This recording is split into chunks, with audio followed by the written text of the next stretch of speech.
Boa tarde a todos, sejam bem-vindos mais uma vez.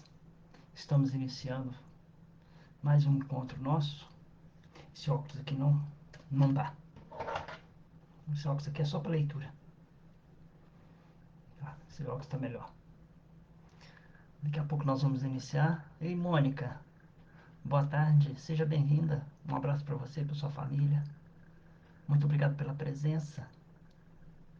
Nós já estamos iniciando, tem 1 minuto e meio, né? Daqui a pouco nós vamos fazer nossa oração inicial. Hoje nós vamos falar sobre a parábola do joio, né? Ou a parábola do joio e do trigo, e esclarecer alguns detalhes, né, muito importantes nesse ensinamento de Jesus, né? Rita, boa tarde, como é que você está? Tudo bem? Vocês estão me ouvindo direitinho? Boa tarde para você, Rita, para a Aline, para o Lucas, para o Robson. Ei, Leila, boa tarde, como é que você está? Tudo bem? Um abraço para você, para sua família. Eu vi uma foto essa semana, ficou bonita a foto. Todo mundo vestido de preto e branco, né? Apesar de também que sou, mas parabéns. Cal, Carmencita, boa tarde. Kátia, boa tarde. Um abraço para vocês. Um abraço para sua netinha, Carmen. Um abraço para o Rogério, Kátia. Tem. Vamos daqui a pouco iniciar com a nossa oração. Nós não vamos demorar muito hoje, não. Hoje talvez nós tenhamos uma reunião mais rápida, ou, ou não, né? Depende da intuição. Rosane, boa tarde, como é que você está? Tudo bem? Seja bem-vinda. Que nosso Pai possa iluminar os lares de vocês todos. Vamos elevar uma prece a Jesus, nosso Mestre, a Deus, nosso Pai, e pedir que Ele possa derramar sobre todos nós que aqui estamos reunidos em nome de Jesus a sua paz, que ela chegue em nossos lares, iluminando cada ambiente de nossas casas, levando aos nossos familiares, àqueles a quem intencionamos nossas preces, as mais belas e puras energias de amor, que elas possam chegar a esses irmãos, assim como chegam a nós neste momento, que elas possam ser derramadas sobre os nossos corações e nossas mentes, para que nós possamos purificar nossos sentimentos, nossas emoções, e esse amor possa sair puro como água límpida que vem do manancial celeste. Agradecemos muito a nossa mentora espiritual, irmã Lúcia, por tudo quanto tem feito por nós nessa jornada longa que temos, que tivemos e ainda temos pela frente. Só ela, com o coração bondoso, que ela possa continuar firme nessa tarefa de manter unida a nossa casa. Essa casa seja de amor e de paz, hoje e sempre. Que assim seja. Essa tarde nós vamos falar da parábola do joio e do trigo. Eu acredito que todos vocês já conheçam a parábola do joio e do trigo por terem ouvido falar, né? Alguns de nós já estudamos essa parábola. Nós já, eu já falei sobre essa parábola há muito tempo, né? Quer dizer, Fernando, boa tarde, seja bem-vindo, um abraço para você, um abraço para Margarete. Eu já estudei essa parábola com vocês, eu não sei se foi através de lives ou então se foi através da, da palestra presencial, mas nós já conversamos. Mas hoje nós vamos trazer um outro texto que eu não tinha estudado ainda, né, sobre a parábola, né, novas ideias, talvez, ou ideias repetidas em palavras diferentes. Vamos falar sobre uma escola, começar com um exemplo de uma escola, né, iniciando o ano letivo. Então, nós temos a diretoria ali formada no alto e um monte de aluno ali embaixo no pátio, né? Um monte de alunos sem saber para onde vai. E aí o diretor da escola decide dividir os alunos, né? Os maus alunos à esquerda e os bons alunos à direita. Dizendo também que os maus alunos, eles ficarão em alas próprias, né? E terão o seu próprio pátio na hora do intervalo. Então, além de ter alas próprias, cada um, segundo a sua, entre aspas, qualidade, eles ficarão restritos em salas, né? Salas dos maus alunos. E o diretor continua. E os bons também terão alas próprias para eles, tá? Ficarão em salas apropriadas, né? Terão professores apropriados, porque eles são bons alunos, né? E na hora do intervalo também eles ficarão apartados dos maus alunos. Mas aí o dono da escola, porque o diretor não é o dono da escola, o dono da escola diz que não, né? O dono da escola diz que os alunos serão colocados em salas todos juntos, visando saber quem são os alunos realmente bons e os alunos realmente maus. E eles serão avaliados por notas que determinarão se no final do ano letivo ficarão na escola ou serão expulsos da escola, né? Então, enquanto o diretor havia decidido uma coisa, o dono da escola disse: não, nós não podemos fazer isso, né? Nós vamos primeiro ver se o aluno mau é mau mesmo e se o aluno bom é bom mesmo, né? Então, essa foi um exemplo que eu trouxe para vocês e que nós poderíamos alongar com outros tipos de exemplo ou outro exemplo para vocês. Vamos dizer, numa empresa, né? O gerente decide contratar centenas de estagiários. Mas esse gerente, né, meio assim, tomando decisões, ele disse que os colocariam em uma sala, né, dizendo que não mantivessem contato com os funcionários mais gabaritados, né, pois os estagiários poderiam atrapalhar o trabalho dos funcionários mais eficientes. Então, seria, seriam apartados, apesar de ser estagiários. E vem o dono da empresa, né, e fala que diz que não, né? Os estagiários deveriam trabalhar junto com os funcionários mais eficientes, para descobrir dentro dos estagiários aqueles que seriam mais gabaritados para serem contratados, né? É... E Alessandra, boa tarde para você. Como é que você está? Seja bem-vinda. Um abraço para o Gabriel, tá? Deus os abençoe. Um abraço para sua família, um abraço para o marido. Vamos é, é, é, continuar. Nós temos dois exemplos aqui: um da escola e um de uma empresa, né? Uma com estagiários e empregados, a outra com alunos, bons e maus, né? Vamos dizer assim, entre aspas. E essa seria, em resumo, a parábola do joio e do trigo, né? Nós vamos ler a parábola do joio e do trigo. Nós vamos tentar compreender o que o Emmanuel quis dizer ao ensinar uma parte da parábola do joio e do trigo, né? Vocês vão ver que esses dois exemplos cabem muito bem nesse ensinamento, né? Ou nessa ideia que eu dei de uma escola, né? Dividindo alunos, deixando alunos bons e maus, né? Entre aspas. Quem que disse que os alunos são realmente maus? E quem que me disse que os alunos são realmente bons, né? Quem me diz que um estagiário ele é ruim de serviço? Ou quem me diz que um estagiário é bom de serviço, né? A verdade, né, que eu enxergo, né, e que eu tentarei passar para vocês, é que o próprio aluno ou o próprio estagiário se mostrará bom ou ruim de serviço. E segundo aquilo que ele fizer e demonstrar, chegará um período em que ele será avaliado. E sendo avaliado pelas próprias atitudes, não pelas decisões do gerente da escola, não pelo gerente da empresa, ou as decisões do diretor da escola, eles serão excluídos antes mesmo de tentarem se corrigir ou aprender a nova profissão. A parábola, então, ela inicia assim: o reino de Deus, o reino dos céus, é semelhante a um homem que semeou boa semente em seu campo.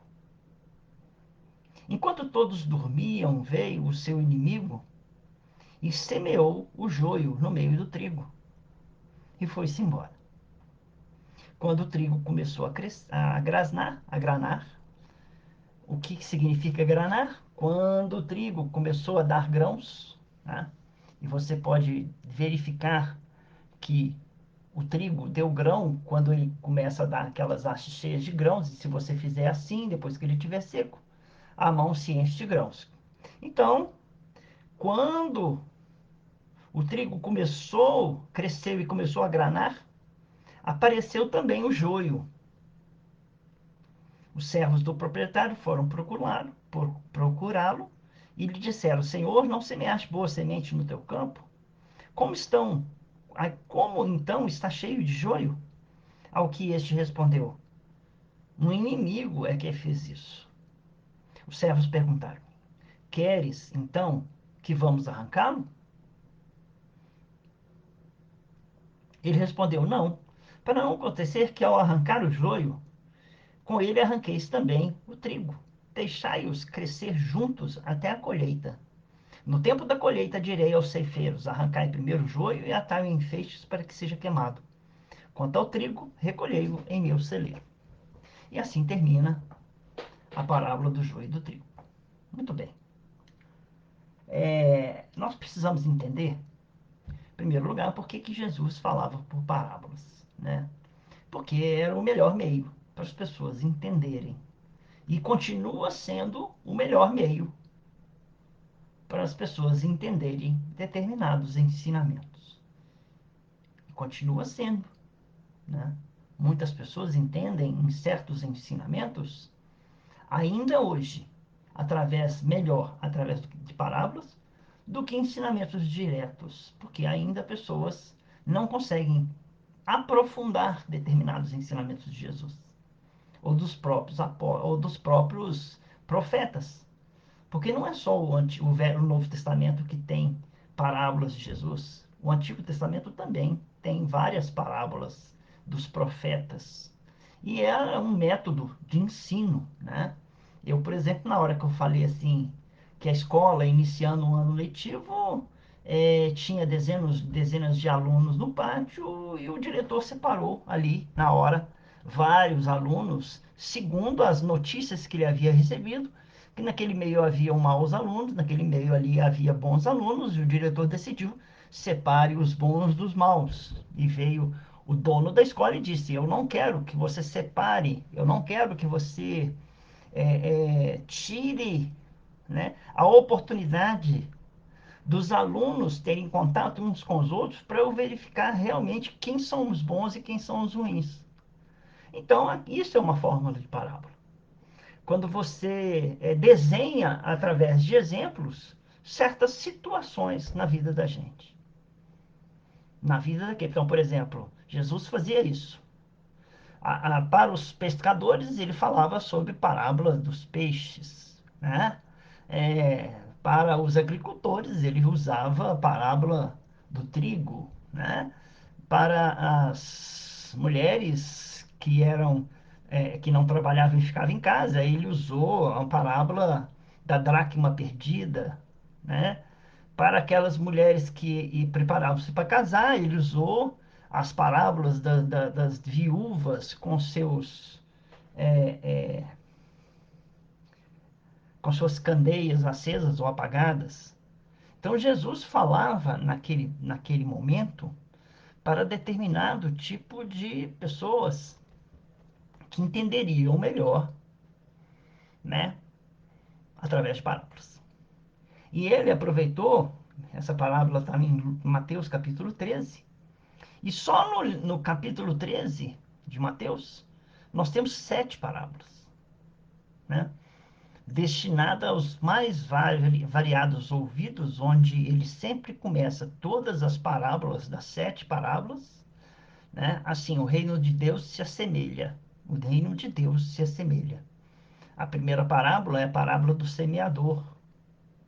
onde nós temos três figuras principais: a semente, o semeador e o coração das pessoas que recebem a semente. Da mesma forma, ele usa a parábola do joio, né, falando da semente, né, do campo que foi semeado, do semeador que semeou a semente boa e do semeador que semeou a semente ruim no campo. E a gente, muitas vezes, não compreende, né? E Jesus, nesse capítulo 13, explica duas das parábolas que ele fala. Ele explica, né, a parábola do semeador e ele explica também a parábola do joio, né? E por incrível que pareça, como as parábolas são atemporais significa fora do tempo. Hoje eu posso entender a parábola de um jeito, amanhã mais evoluído poderia entender a parábola de outro jeito. Ontem, menos evoluído, eu teria de entender a parábola de outra maneira, tenderia a entender a parábola de outra maneira, né? As interpretações de variadas parábolas têm variadas explicações, né? Então, nós podemos entender hoje um ensinamento, amanhã o mesmo ensinamento de uma forma diferente, e depois de amanhã um ensinamento de outra forma completamente diferente. De modo que o aprendizado, ele evolui, assim como o aprendiz. E nós somos aprendizes, né? Nós somos, todos nós, aprendizes do Evangelho.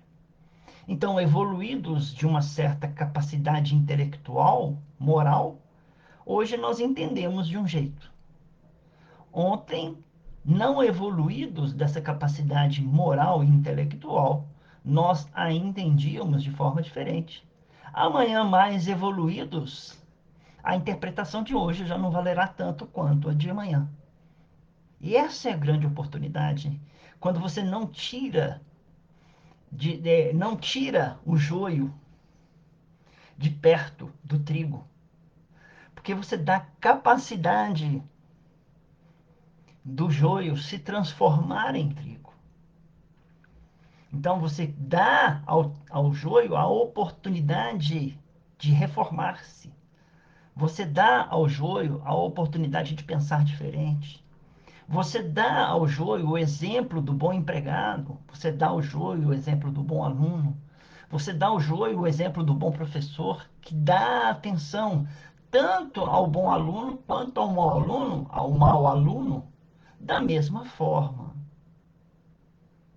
né? Então, a misericórdia divina atua neste momento, não separando, né, os bodes das ovelhas. Ele não separa o joio do trigo. Ele deixa que os bons peixes e os maus peixes venham na mesma rede. Ele recolhe os bons peixes porque eles já servem de alimentos e devolve os maus peixes ao mar para que eles tenham a oportunidade de crescer, né? Então, essa parábola do joio é muito rica, né? Porque dá oportunidade também ao joio de dizer: hoje eu escolhi a escolha que eu escolhi. E não foi por causa que o diretor me quis colocar numa ala diferente, não foi porque o dono o gerente da minha empresa me colocou num lugar diferente. Eu fui colocado junto com as pessoas boas e que se eu, por acaso, fiz as escolhas que eu fiz e elas demonstram que eu não aprendi, né? Essa separação é justa porque as minhas atitudes fizeram com que tudo isso acontecesse. Não por culpa de alguém, mas por causa das minhas próprias escolhas, no momento em que elas me eram dadas a serem escolhidas. Então, começa esse embate, né, entre o bom e o mal. que sempre esteve presente na humanidade, né? Esse mal que vem dos tempos remotos ainda é presente nas nossas escolhas, né? Ainda é presente naqueles sentimentos deturpados do egoísmo, da inveja, do orgulho, que muitos de nós cultivamos no nosso terreno, mas que também recebemos diariamente através dos exemplos das pessoas boas, exemplos de solidariedade, exemplos de humanidade, humanidade ou humanitarismo, exemplos de educação, de amor, de paz, mas que nós, como terrenos ainda impróprios para receber semente, né, fomos brindados por Jesus com a parábola do semeador, que é anterior à parábola do joio. Então tem a parábola do joio, que vem após a parábola do semeador. A parábola do semeador diz que há corações e corações diferentes uns dos outros. E esses corações, ou eles são impróprios, né, porque ainda não estão preparados, ou eles são cheios de pedras, ou eles são cheios de espinheiros, e que alguns são bons para receber a semente, mas eles são bons para receber a semente em parte, só 30%, outros 60%, outros 100%, né? Então, se você os separa e diz, eu não vou dar chance àquele que, que, que demonstra hoje, eu não vou dar chance àquele que demonstra hoje estar desequilibrado, você estaria negando àquele irmão a oportunidade do refazimento das suas próprias escolhas, né? Porque quantos são os alunos que eram considerados maus estudantes e que deram excelentes no final do curso, né? Porque reviram suas posições, reviram seus sentimentos, reviram suas escolhas e revendo suas atitudes, eles simplesmente trabalharam de modo a modificar-se, né? Modificação é um período, uma ideia em que nós podemos dizer escolha própria, né? Ninguém modifica por escolhas dos outros, né? Nós mesmos não modificamos porque outro escolheu que a gente modificasse, né? Nós podemos muitas vezes ser punidos por escolhas que nós fazemos, mas a modificação em si não vem por causa da punição. Vem porque nós resolvemos, após a punição, repensar nossas atitudes, refazer nossos caminhos e começar uma caminhada nova, começar uma nova trilha, dependendo daquilo que nós é, éramos seguidores e deixamos de seguir, ou continuamos nas mesmas trilhas do erro ou do desacerto. Muito bem. Então eu fui pesquisar, né, na vasta biografia, antes de mais nada, Luiz Eduardo, boa tarde, um abraço para você, um abraço para dona Marilene, manda um abraço para ela para mim, por favor. Boa tarde, Cláudia, seja bem-vinda, um abraço para você, um abraço para sua família, que Deus possa nos abençoar. Helena, boa tarde, seja bem-vindo, um abraço para você, para sua família, que Deus nos abençoe a todos. Então, nós começamos a pesquisar na vasta literatura deixada por Emmanuel, né, sobre a parábola do joio, né, e ele somente deixou um escrito, uma parábola escrita, né, aliás, um estudo no livro Vinhas de Luz sobre algo que falasse da parábola do joio e do trigo. E ele fala exatamente do joio no Mateus capítulo 13, versículo 30, que diz assim: deixai crescer ambos juntos até a ceifa, e, por ocasião da ceifa, direi aos ceifeiros: colhei primeiro o joio e atai-o em molhos para os queimar. Então, feito todo esse trabalho, que pode levar anos, né, em que nós somos chamados a modificar. Então, vamos dizer assim, eu estou, por exemplo, um exemplo, nas lides espíritas desde o ano 1987. Né? Entrei numa casa espírita em 1987.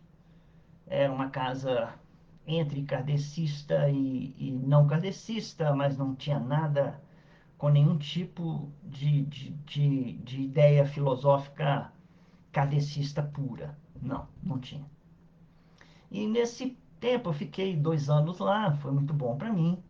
Aí eu escolhi uma outra casa, uma casa que tinha um trabalho de um médium só. Eu fiquei 1 ano e comecei a pesquisar outra casa. E assim eu fui andando. Parei na casa da mãe Pomba, da irmã Nádia. Fiquei na casa da irmã Pomba, da mãe, irmã Nádia, 9 anos. Depois eu fui para a casa da irmã Lúcia, a qual estou até hoje. Então nós estamos atravessando esse conhecimento espírita desde 1987, então mais de 30 anos, 97, 2007, 2017. Há mais de 30 anos nós conhecemos e começamos a conhecer o espiritismo. Passado esse tempo todo, se eu fosse fazer uma contabilidade, esse espiritismo que eu conheci desde essa época em que eu comecei a estudar o livro Evangelho segundo o Espiritismo, foi o primeiro livro que me foi dado naquele lugar em que eu fui em primeiro lugar, que não existe mais. É, é, ele modificou algo, ele fez eu repensar algum caminho, ele fez eu modificar alguma atitude, ele fez eu perdoar a mim mesmo e alguém que estava no meu caminho. Ele fez com que eu orasse aqueles que me é, levassem qualquer tipo de perturbação. O que esse espiritismo em 30 e tantos anos fez para mim? Né? O que a leitura de vários livros que eu já tive em mãos me trouxe de bom, de útil, além do conhecimento?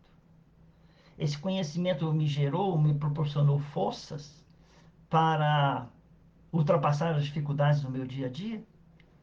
Esse espiritismo, ou esses ensinamentos espíritas me trouxeram a esperança para que eu não me desanimasse nos momentos mais difíceis da minha própria jornada espiritual. Esses ensinamentos me deixaram a fé mais fortalecida, a esperança mais renovada a cada momento que a vida vai passando. Nós vamos construindo muros mais fortes em nossas vidas. O Espiritismo me proporcionou isso em minha vida. O Espiritismo me deu caminhos a um melhor pensar, um melhor refletir, um melhor sentir, um melhor vivenciar o Evangelho em minha vida.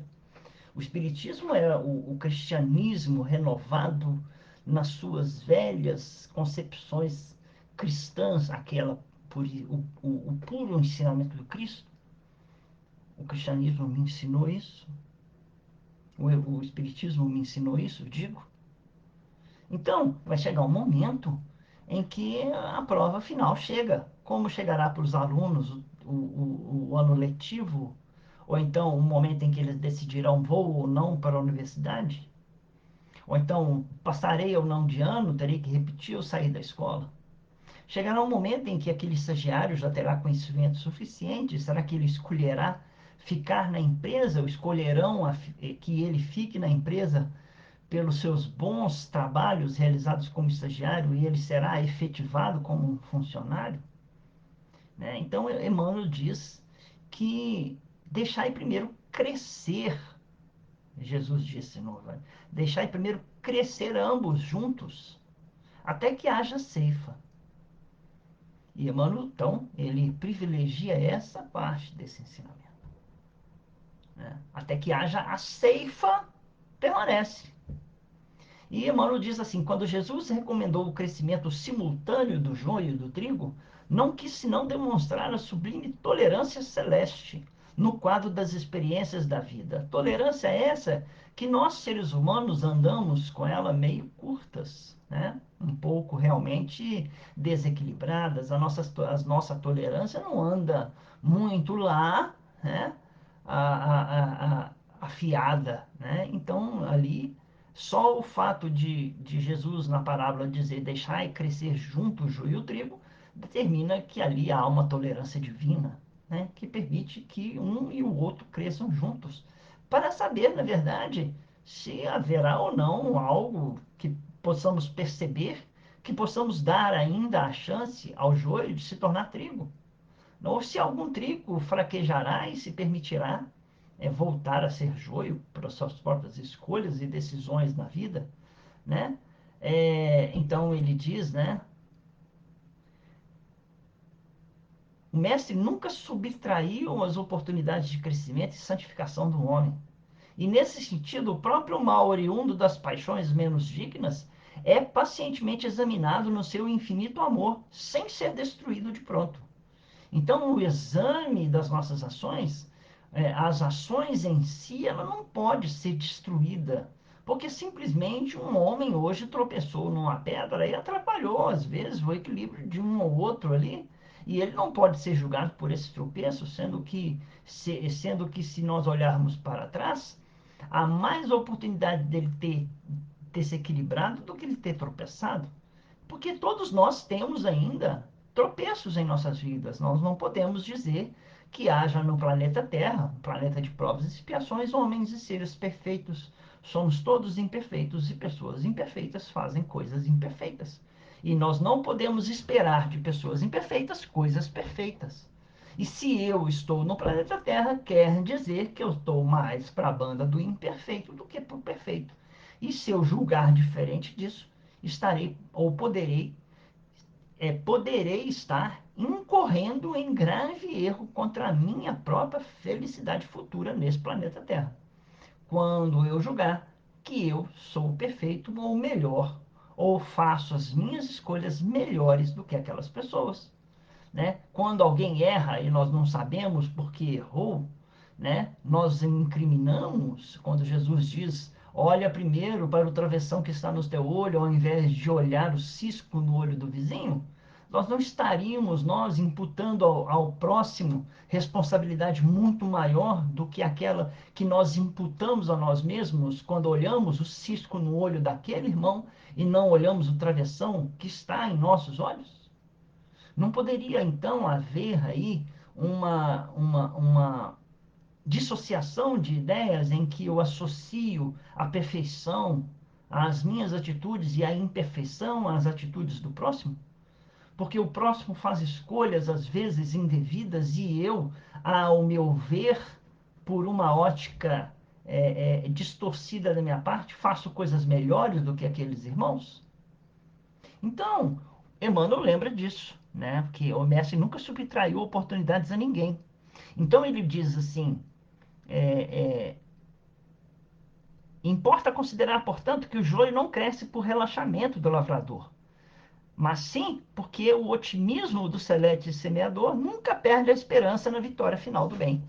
Então, nós temos aí um Cristo que olha sempre o lado positivo. Esses dias eu estava olhando uma pessoa, eu estava vendo uma pessoa lembrar um velho exemplo do olhar o copo, se o copo está meio cheio ou meio vazio. Isso depende do olhar otimista, verá o copo meio cheio, ou um olhar pessimista, verá o copo meio vazio, né? Então, não há aí senão uma visão distorcida ou pessimista, né? Às vezes, e deveria haver mais uma sensação de esperança. Esperança que aquela pessoa mudará as suas escolhas, mudará a sua forma de pensar. O campo do Cristo é região de atividades incessantes e intensas. Tarefas espantosas mobilizam falanges heróicas. Contudo, apesar da dedicação e da vigilância dos trabalhadores, o joio surge, ameaçando o serviço.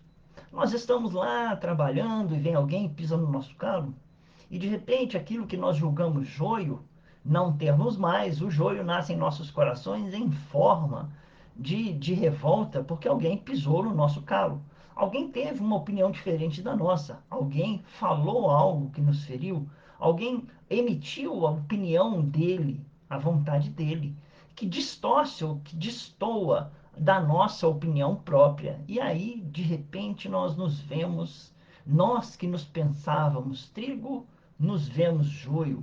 Mas nós estamos tão cegos que nós forçamos a visão, dizendo: aquele irmão, ele é joio e deve ser apartado, aquele irmão, ele é joio e deve ser separado, né? Aquele irmão que tem que fazer, aquele irmão merece 7 quartas-feiras, 7 terças-feiras, aquele irmão merece ser punido, aquele irmão merece sair da casa, né? Então, isso é uma visão distorcida de nós mesmos, porque nós também poderemos passar por desequilíbrio tal que um dia alguém chegue e diga para nós: você merece 7 quartas-feiras, você merece ser excluído da casa, você merece ser apartado dos bons. Então, tarefas espantosas, diz Emmanuel, mobilizam falanges heróicas. Apesar da dedicação e da vigilância, os trabalhadores, o joio surge, como estava dizendo. Jesus, porém, manda aplicar processos defensivos, com base na iluminação e na misericórdia. O tempo e a bênção do Senhor agem devagarinho e os propósitos inferiores se transubstanciam. Então, quer dizer, o tempo e as bênçãos do Senhor agem devagar. Então, por isso que ele diz: deixai o joio crescer junto, junto com o trigo. Porque o tempo modifica aquilo que nós pensamos não ter modificação. O tempo transforma aquilo que nós achamos não ter transformação. E com as bênçãos do Espiritismo, no acreditar nas oportunidades, na reencarnação, no refazer, no renascer, e no, e no momento em que nós somos chamados a repensar as nossas vidas, nós temos a oportunidade de sabatinar-nos, de fazer conosco uma avaliação em nossa consciência e dizer: ah, se eu tivesse a oportunidade de fazer de novo, eu faria novamente, de novo, de forma diferente. Então, o homem comum ainda não dispõe de uma visão adequada para identificar a obra renovadora, mas o Pai tem.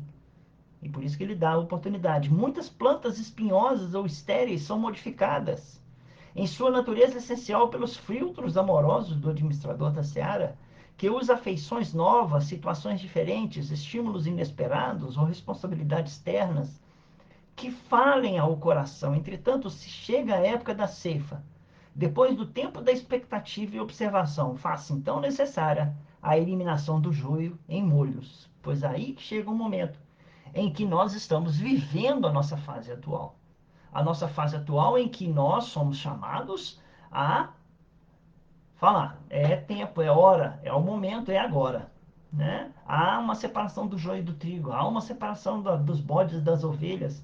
Os bodes serão colocados à esquerda, as ovelhas serão colocadas à direita. E aí nós veremos realmente, porque passou-se o tempo, os anos, os séculos, os milênios passaram, e aquele que era joio continua querendo ser joio. E aquele que é trigo precisa de novos terrenos, de novas mentalidades, de novos ensinamentos, de novas oportunidades, que o joio impede que sejam dados ao trigo.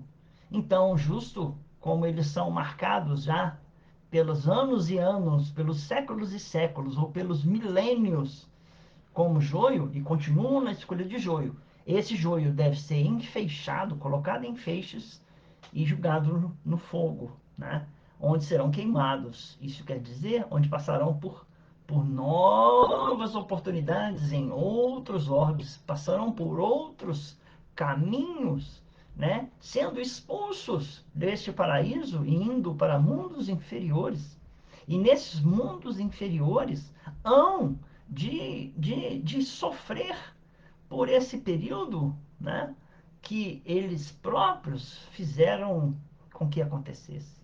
Não é porque o pai disse vocês são maus, não é porque o gerente escolheu vocês são apenas estagiários, não é porque o diretor da escola disse vocês são maus alunos, que aqueles serão maus mesmos.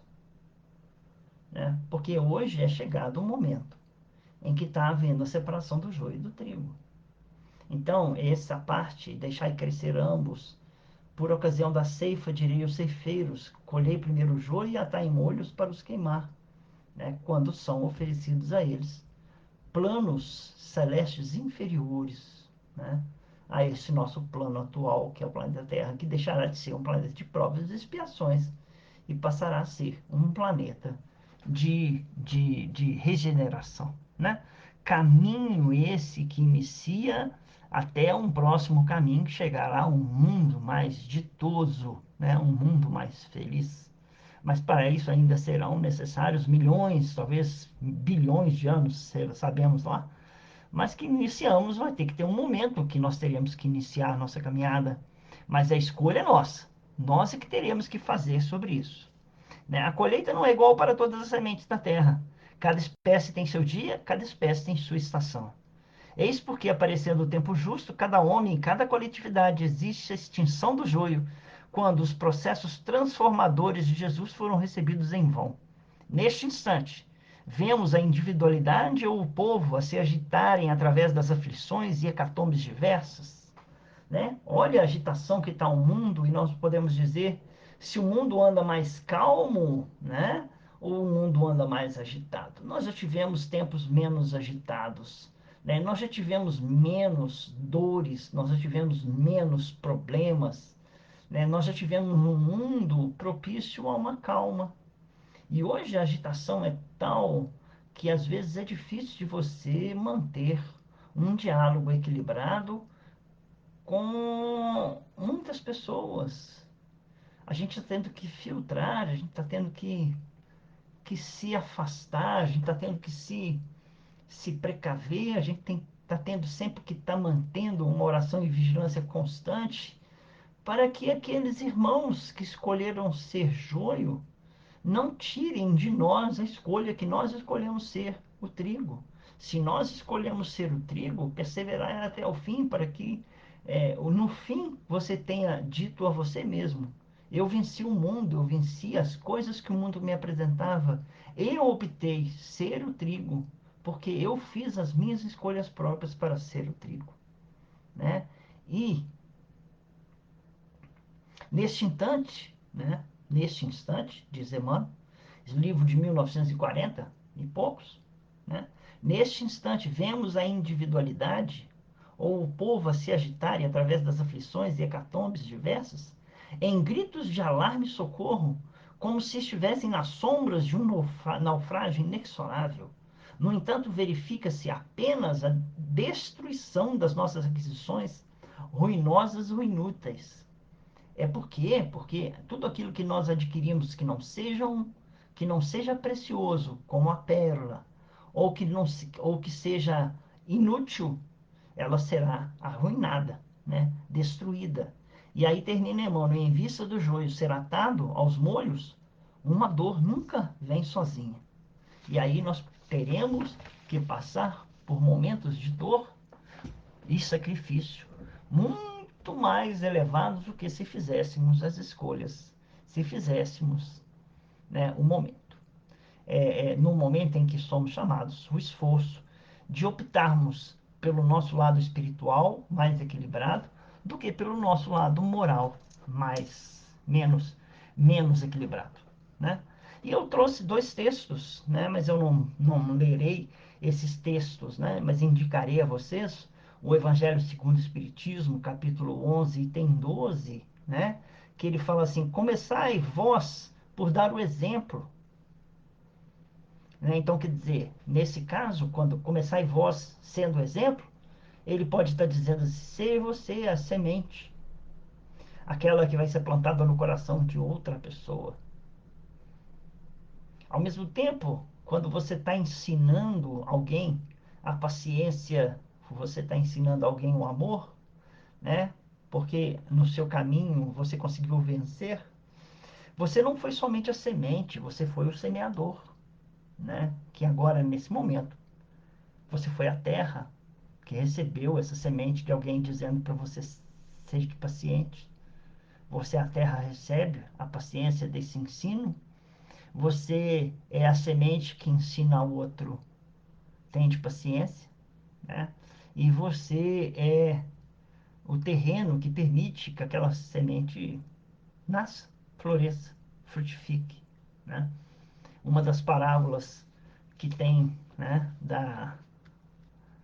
das sete parábolas em Mateus capítulo 13, diz a parábola do grão de mostarda, né? O reino dos céus é semelhante ao grão de mostarda que plantado, ele rende muitos, né? E dá sombra a muitos, mesmo sendo a menor das sementes. E nós não somos a menor das sementes nesse mundo cheio de ilusões? Então, nós que somos a menor das sementes, nós muitas vezes podemos entrar no coração de um irmão mais necessitado e plantar nesse coração mais necessitado palavras de amor, de paz, de esperança, de tranquilidade, de fé. E esse irmão, recebendo as sementes que nós oferecemos a ele, né? Esse irmão poderá muitas vezes crescer, né? Em bondade, crescer, porque nós, naquele momento, servimos como um semeador. Ao mesmo tempo, recebemos do Pai. Então, somos também um coração propício a receber outras sementes. Esse é o primeiro texto, né, que diz o egoísmo. Ele fala do egoísmo, ele fala da caridade, né? Ele fala da segurança, e daqui a pouco nós vamos falar um pouco sobre a segurança, porque nós estamos quase terminando o nosso texto, né? Então, também nós trouxemos, além do Evangelho segundo o Espiritismo, capítulo 11, item 12, nós trouxemos também o Evangelho segundo o Espiritismo, capítulo 18, item 15, que diz assim: Ânimo, trabalhadores, tomai os vossos arados e tomai das vossas charruas, lavrai os vossos corações, arrancai deles a cisânia, arrancai deles a cisânia. Cisânia é um nome, é o segundo nome do joio, né? Joio e cisânia são a mesma palavra. Então, em alguns lugares do mundo, o joio é conhecido como cisânia. Então, o nosso irmão aqui, um espírito amigo, diz assim: arrancai dos nossos corações a cisânia, arrancai dos nossos corações o joio, esse joio que nós mesmos plantamos em nossos corações. Semeai a boa semente que o Senhor vos confia, e o orvalho do amor lhe fará produzir frutos de caridade. Orvalho do amor vos fará produzir frutos de caridade. Boa tarde, Carla. Seja bem-vinda. Um abraço para você, para sua família, para o Carlos, para a Rosângela, para a Duda. Sejam bem-vindos. Que Deus os abençoe. Então, ânimo, trabalhadores. Nós somos todos trabalhadores. Nós estamos aqui um sábado à tarde, queira ou não queira, recebendo essas sementes do Evangelho, né? Não de mim, que não tenho nada a oferecer a vocês, a não ser o conhecimento. E esse conhecimento, ele traz alguma oportunidade para vocês de aproveitarem esses ensinamentos que vêm de Emmanuel, de aproveitar esses ensinamentos que vêm do Evangelho, no nosso caso dessa tarde, do Evangelho de Mateus, mas assim nós temos outros ensinamentos, vários ensinamentos, que nós podemos ir no Antigo Testamento, no Novo Testamento, nos livros de Emmanuel, nos livros de, por exemplo, de Chico Xavier, do Humberto de Campos, onde eu também colhi alguns ensinamentos para trazer, esses nós somos ponteados de várias sementes que os Espíritos nos ofereceram. E ele fala assim: semear a boa semente que o Senhor vos confia, e o orvalho do amor lhe fará produzir frutos de caridade. Então nós ofereceremos sementes que darão frutos, e esses frutos serão sabor bom, porque serão baseados na caridade. Para terminar, nesses 50 minutos, nós trouxemos quais são as parábolas, né? Porque nós ainda temos uma última folha pequenininha para falar. Quais são as parábolas, né? Em todas elas, como nós dissemos, Jesus começa: um semeador saiu a semear. Parábola do reino de Deus é semelhante a um semeador que sai a semear. Parábola do semeador. E Jesus explica essa parábola. Depois ele fala: o reino de Deus é semelhante a um semeador que, semeando o campo, semeou o trigo. Essa também parábola do joio que foi explicada por Jesus. Depois Jesus disse sobre a parábola do grão de mostarda, que ele diz assim: o reino de Deus é semelhante ao grão de mostarda, mesmo sendo a menor das sementes, quando plantada, cresce, cresce, cresce, e os ramos darão sombra para todas as pessoas. A árvore será grande. Então nós somos o grão de mostarda que poderemos ser plantados e poderemos dar sombra àqueles irmãos que se aproximarem de nós. Depois ele fala que o reino de Deus é semelhante à massa que as pessoas vão e jogam um pouquinho de fermento, e o fermento leveda a massa toda. Depois ele fala que a parábola do tesouro É aquela parábola em que o homem, encontrando um tesouro, vai, vende tudo e compra o tesouro, porque sabe que o tesouro é valioso e será para a vida eterna, né? O reino dos céus. O reino dos céus é semelhante à pérola, né? Então, o homem, encontrando a pérola, vai, vende tudo e compra a pérola para si, porque a pérola é o reino dos céus e ele fica com a pérola. E o reino, ele fala da parábola da rede, né?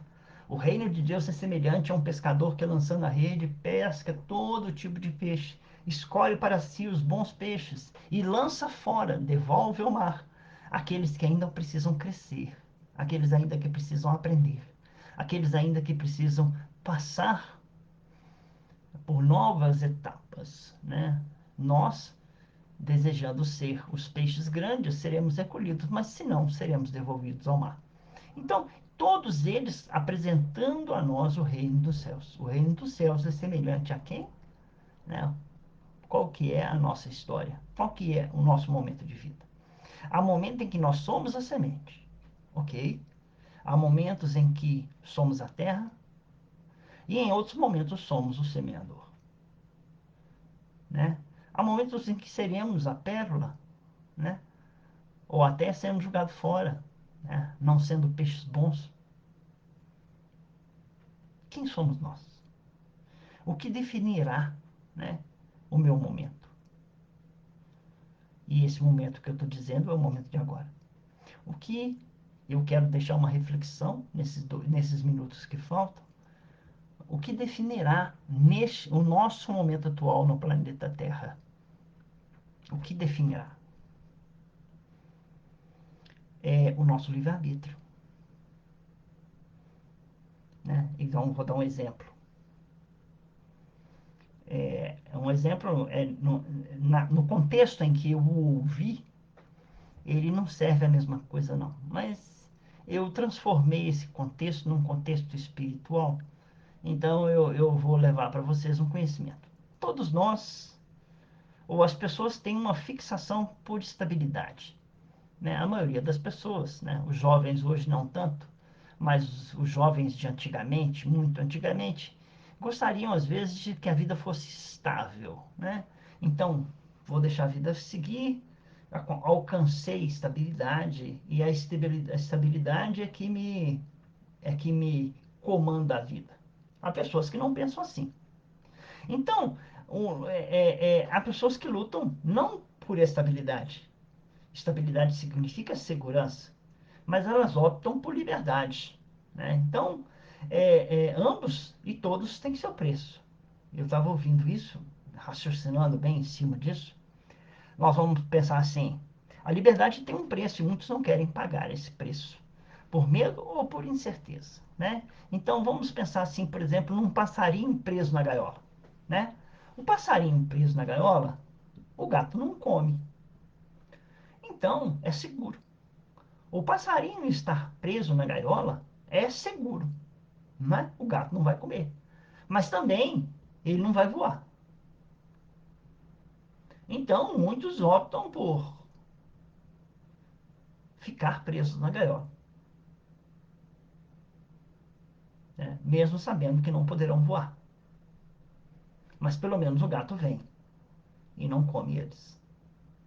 E se mantém estáveis a vida toda. Num relacionamento seguro, ou às vezes num emprego que garante um salário. Apenas tendo a oportunidade de cantar, mas sem a oportunidade de voar. Outros não, correndo todos os riscos possíveis e imagináveis, de incertezas e medos e tudo, eles saem a voar por aí. Tem um preço. Ficar na gaiola tem um preço. Voar, né? E nós podemos escolher voar ou ficar na gaiola. Mas ambos têm suas consequências, porque nós fizemos escolhas ou de voar ou de ficar na gaiola.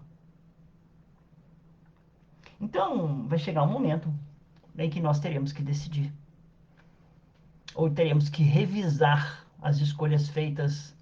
Foi bom Eu voar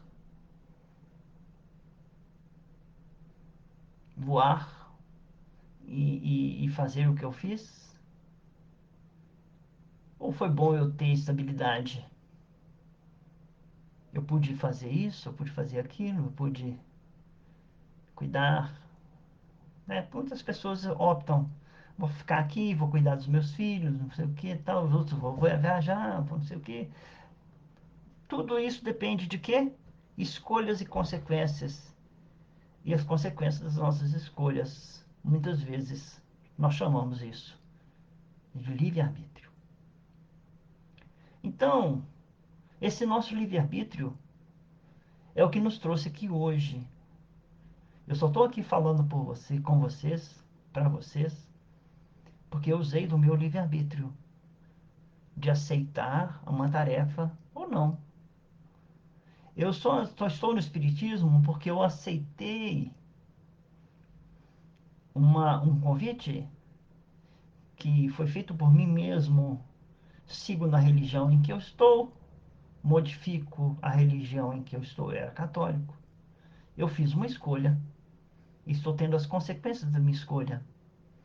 Eu trabalhei, fiz um concurso público, quis estabilidade, eu não quis, na verdade, voo livre, eu não quis enfrentar, né, o caminho da livre, como é que fala, do emprego, da autonomia, né, não, de ser autônomo, não, eu preferi a estabilidade, ficar dentro ali, de um emprego, 38 anos, fazendo a mesma coisa, batendo o mesmo carimbo, conversando com as mesmas pessoas.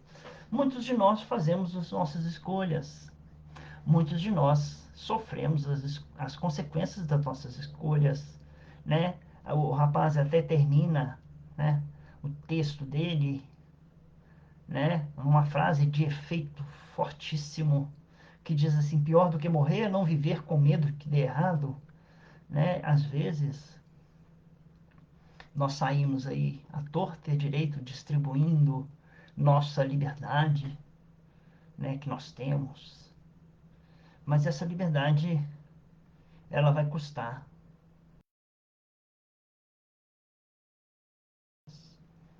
Então eu opto por aquilo que eu quero, mas respondo por aquilo que eu quis.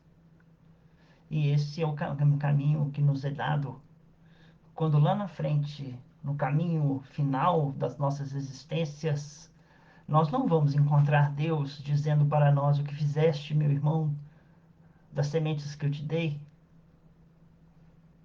Um dirá: ah, eu voei e hoje eu te entrego outras. Um outro dirá: ah, eu tive medo. A tua consciência te perguntará: o que fizeste das oportunidades que Deus te deu e que nós planejamos? A sua consciência te perguntando: crescer, e não crescemos porque optamos por uma liberdade descontrolada ou então por uma segurança exagerada.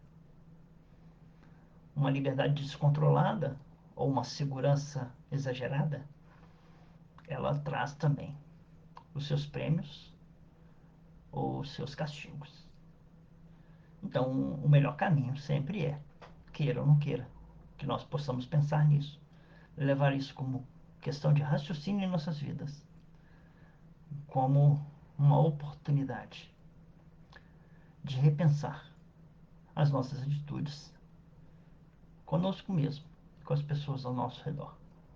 Muito obrigado, vamos agradecer a Deus pela oportunidade que tivemos de estarmos aqui presentes e reunidos em nome de Jesus e agradecer a nossa mentora espiritual, a irmã Lúcia, por tudo quanto tem feito por nós, que ela possa nos guiar nos nossos caminhos, porque várias são as estradas que nos são oferecidas neste momento, quais as que vamos seguir, se vamos voar, ou se vamos permanecer, ou se vamos caminhar, ou se vamos retroagir, que nós saibamos, Senhor, escolher as escolhas que o Senhor faria se fôssemos chamados a ouvir os teus ensinamentos do Evangelho, que nós nos sigamos ou sigamos como um discípulo segue o seu mestre.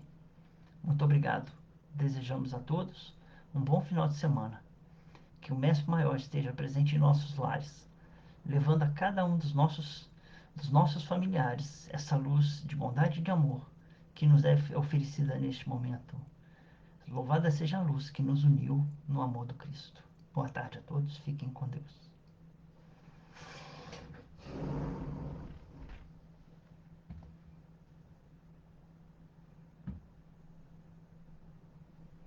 Boa tarde a todos, fiquem com Deus, foi um prazer revê-los.